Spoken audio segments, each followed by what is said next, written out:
تا په دې ملک کې دوستان، وروڼه، عزیزان، رشتہ داران، خپلوان هغې راپاسي یو بل مړ کي، د یو بل کور روان کی، د یو بل بچی خوار کی. وروڼه زوی راپاسي خپله مور ولي، خپل پلار ولي. دا اورېدو درته نه یم، په سترګو دی درته وښیم. زوی راپاسېدلی دی، مور یې نشته، پلار یې نشته، خور یې نشته. ولې لکه بیړه دی غرکش. و زما پلانی جنای سره لو میرج دی، مال ولې دوی نه کوي. پلار ورته وایي چې بې اختیزه خو ډمه ده که نه.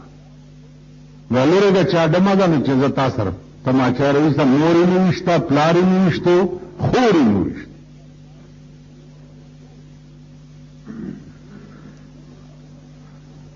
د دنیا په لین دین باندې تاسو د وروڼو منځ کې دشمنی وګورئ،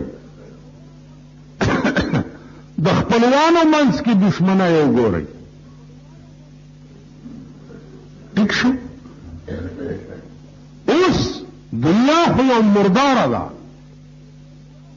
او مردارې ډېری چې پروتي او سپي پې اخته وي، نو یو سپی بل سپي ته غریږي که نه؟ سپي خو به م لیدلي که نه، که نور څه نه دي لیدلي؟ نور خو په 16-15 نه وي.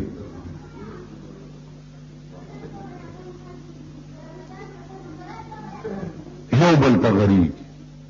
نو دا د دنیا مرداره چې په منځ کې پرته وي، رور ته د سپي غوندې غریږي، د تره زوی د تره زوی ته غریږي، رشتہ دار ته غریږي. نو دوی او سپو کې څه فرق دی؟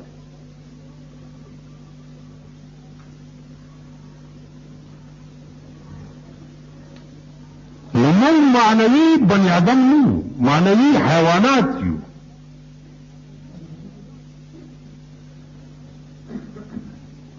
زناور یو.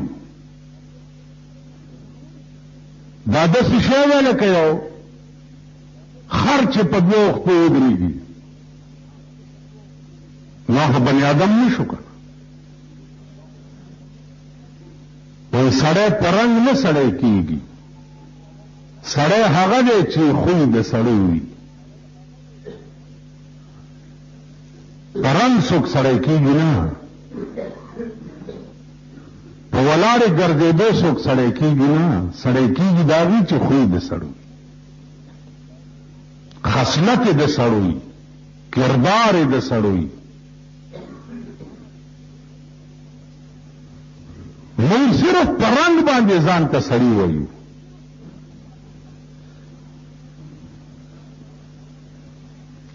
نو عزیزانو عرض میں دا دے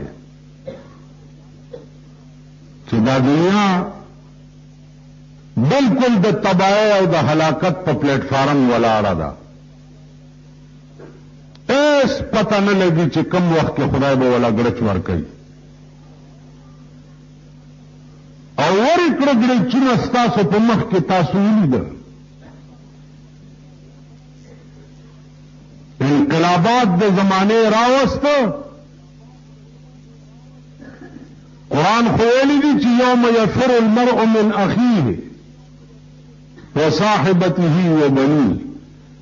په قیامت کې به رور د رور نه خبر نه، او زوی به د پلار نه خبر نه، او پلار به د زوی نه خبر نه. دا معامله به په قیامت کې دا الله دنیا کې تاسو ته وښوده.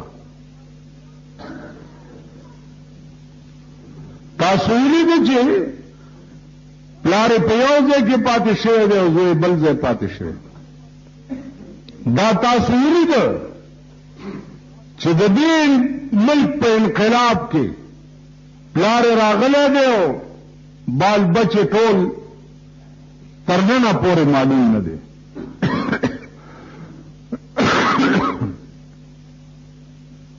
تاسو سره خدای پاک کولی